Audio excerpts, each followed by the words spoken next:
Hey, salut! Ce soir, je vous propose du croustillant et du gourmand avec des onigiri grillés ou yaki onigiri pour les intimes. Cette variante des onigiri classiques est tout aussi facile à préparer et avec ce riz grillé légèrement caramélisé, c'est très difficile de ne pas craquer. Et si vous n'êtes pas convaincu, je vous propose qu'on réalise ensemble des yaki onigiri avec un cœur au fromage fondu. Est-ce que maintenant j'ai votre intention? Oui? Allez, c'est parti! On va s'occuper de notre ingrédient principal, du riz japonais. Je vais volontairement survoler la cuisson du riz car je vous ai préparé une vidéo qui vous explique comment cuire votre riz parfaitement. Elle arrive très bientôt et j'espère que ce nouveau format vous plaira.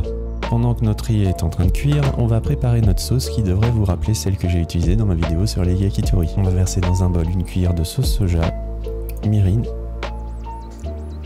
et saké. Un peu de sucre.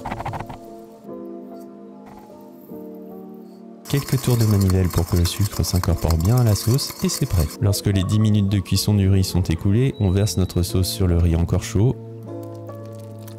On mélange bien. On remet le couvercle et on repart pour 10 minutes hors du feu. Ça va permettre au riz de terminer sa cuisson et de faire connaissance avec la sauce bien comme il faut. Je vais ensuite étaler mon riz sur une plaque pour qu'il refroidisse plus vite afin de former mes onigiri. Pas besoin qu'il soit totalement froid, personnellement je laisse tranquille 30 minutes, le temps de me regarder le dernier épisode d'X-Men 97. D'ailleurs on est d'accord que c'est une dinguerie ce dessin animé, non? Pour former mes onigiri, je vais utiliser ce charmant petit moule à onigiri. Si ça vous intéresse, je vous ai mis un lien en description pour vous en procurer un. Et pas de panique, vous pouvez utiliser vos petites mimines pour réaliser vos onigiri comme je le montre dans ma vidéo dédiée à ce sujet.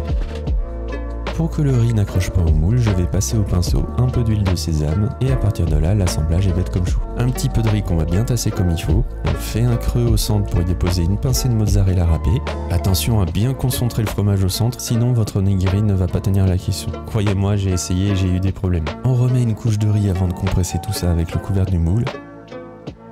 Et hop, premier onigiri fait. J'utilise un moule ici pour que ce soit plus uniforme, mais comme je suis bien avec vous et que je n'ai pas envie de vous quitter trop tôt, je vous montre la méthode à la main. On se prend un petit bol et on va assembler notre onigiri exactement pareil qu'avec le moule.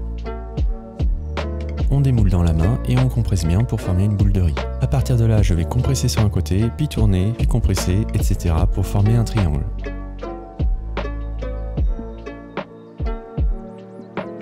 Et hop, finito. Alors si ce n'est pas un triangle parfait, ce n'est pas grave, le principal c'est la régalade à la fin. On va maintenant s'occuper de la cuisson de nos yaki onigiri en faisant chauffer une poêle à feu moyen avec de l'huile de sésame. Et on va laisser griller un premier côté de notre onigiri pendant 2-3 minutes. Lorsque c'est bien doré comme ceci, je vais passer au pinceau une seconde préparation de la sauce que j'ai fait tout à l'heure.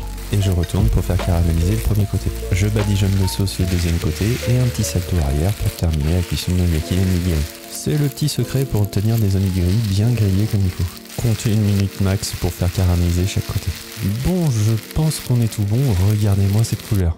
On est nickel pour la dorure de nos yaki onigiri, mais il reste un test à faire. Est-ce que notre fromage est bien fondu comme il faut? La réponse, elle est vite répondue, je crois. Oh non mais ce fromage. Allez hop, on goûte. Oh la vache! C'est trop bon. Déjà que je suis un grand fan de la version classique des onigiri, là cette variante d'onigiri grillé avec un riz bien crispy comme il faut et légèrement sucré, c'est incroyable. Et je vous parle même pas du cœur au fromage bien fondu à souhait. Si ça vous donne envie de tester, n'hésitez pas à me dire ce que vous en pensez en commentaire. Par contre, je vous préviens, quand on en goûte un, on a très envie d'en goûter un autre. D'ailleurs, avant que ça ne refroidisse, je vais vous souhaiter une bonne soirée et bonne app! Merci d'avoir regardé cette vidéo, j'espère que cette recette vous a plu. N'hésitez pas à liker, commenter et si vous trouvez que cette chaîne mérite un abonnement en plus, je vous laisse faire péter les scores. Si le cœur vous en dit, vous pouvez soutenir financièrement mon travail grâce à ma page Ko-fi, le lien est en description et merci aux personnes qui ont déjà participé. Je vous dis à la semaine prochaine pour une autre recette, régalez-vous bien et à bientôt.